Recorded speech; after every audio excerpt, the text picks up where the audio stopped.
Hello, I'm Deborah Sword. Hi, I'm Tyson Bankert. Tyson, we got a question from a listener who is feeling completely overwhelmed by the news to the Mm, point of losing sleep. We have a very powerful person who is imposing a framework, a decision, a settlement upon somebody with less power. And the question was asked, why is everybody letting this bully get away with it?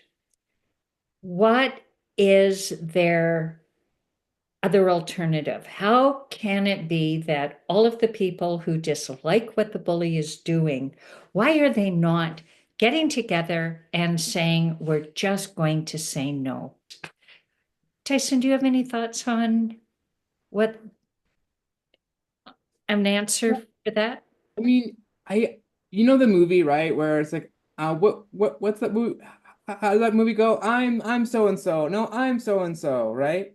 Oh, And they Spartacus. Spartacus, yeah, I'm Spartacus, I'm Spartacus. And I think about that in that lends to me like this power of solidarity. Like how do we create and not just even necessarily the common enemy, but that we have a common person or common problem that we're open to and willing to face.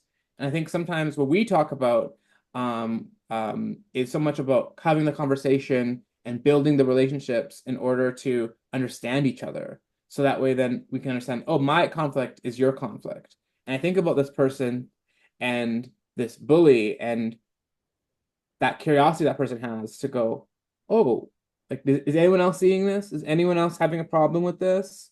And how can that person um, be able to ask the right questions in order to understand that the people that she assumes is also having the same problem and issue.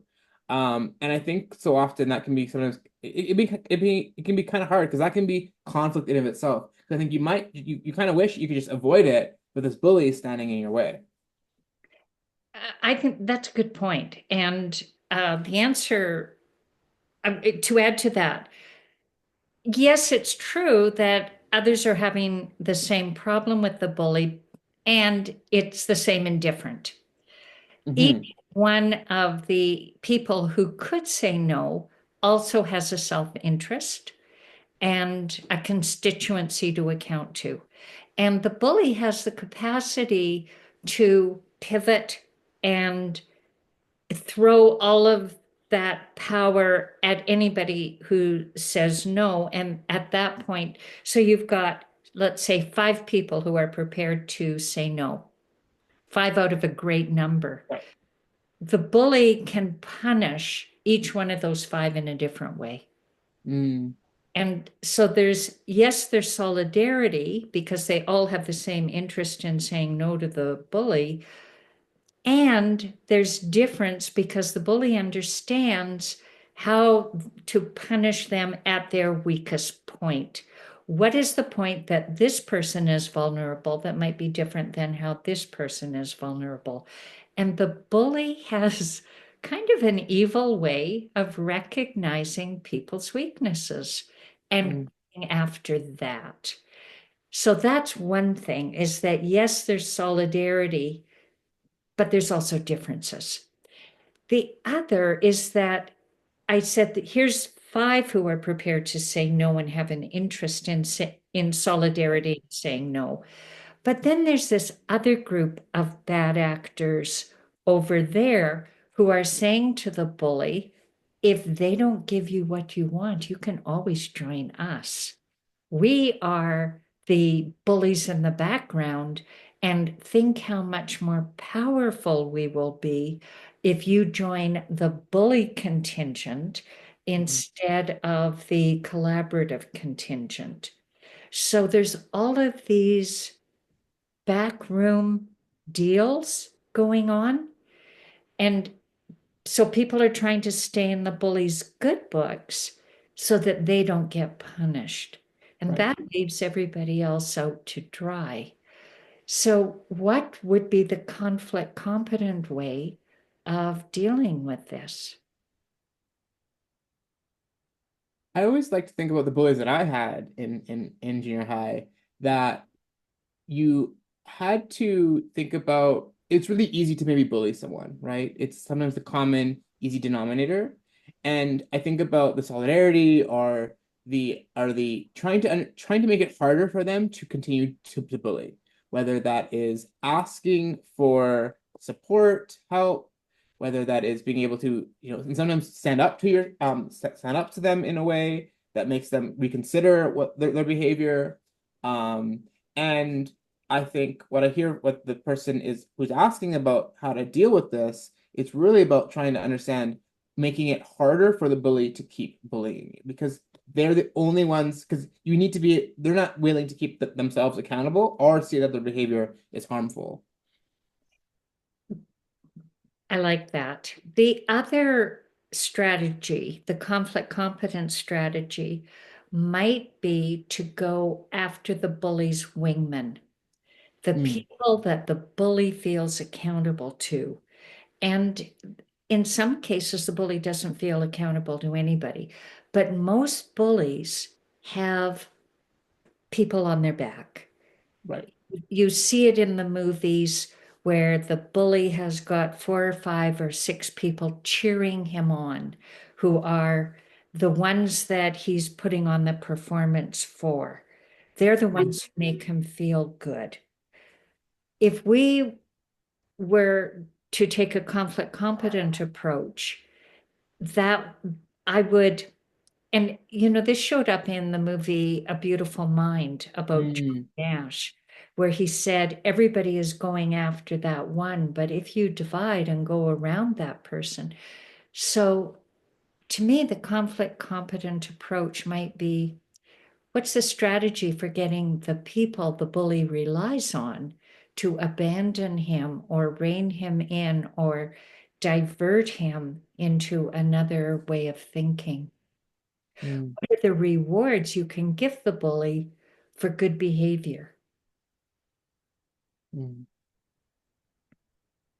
But the other piece of it is the person who asked me the question, what do you do with this guy in the meantime? And some of that is for self-care. There's nothing that you or I or the person who asked me the question can do individually. So my conflict competence approach would be to look after the area that I can control, which is what the Conflict Owner's Manual is about. What are the things you can control? mhm, So practice these skills. If you have someone whose behavior is bothering you, who are they accountable to? Who would reward them for good behavior? Do that. So I think one of the things that I would share is, how do you opt out of being within the control of the bully? Like, to your point, like, what are some things that you can control, and that self-care? And also kind of, in addition, going, how much am I going to allow, or what are ways in which I can be out of this conflicting kind of pattern of behavior that this person is exercising upon me. And so I think that if it means,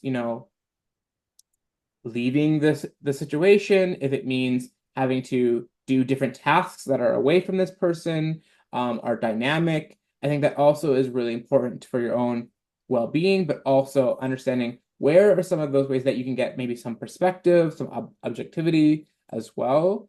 I think it is really important to just your own sanity, ultimately, especially if it's this is really vicious type of bullying behavior. And that brings up something else for me from chaos theory, which is order for free, that the system, if the system gets broken, it will recreate itself with a new order, a new system, Mm, a new normal. And maybe we don't need to be afraid of that. If if the worst happens, then we have to trust our resilience that we'll be able to pick the pieces up together and recreate that what is lost is not the only way that things can be. And that's another form of self-care. If the absolute worst happens, is to trust that whatever comes out of it will make it be okay. And that's another form of conflict competence. I will take whatever the rubble is and I will build something new. Mm. So that is the conflict competence approach to different ways of thinking about uh, a really large bully. So Yeah. Thanks for listening to the Conflict Owners Manual, and we will hope you leave a comment, subscribe, and subscribe to our podcast.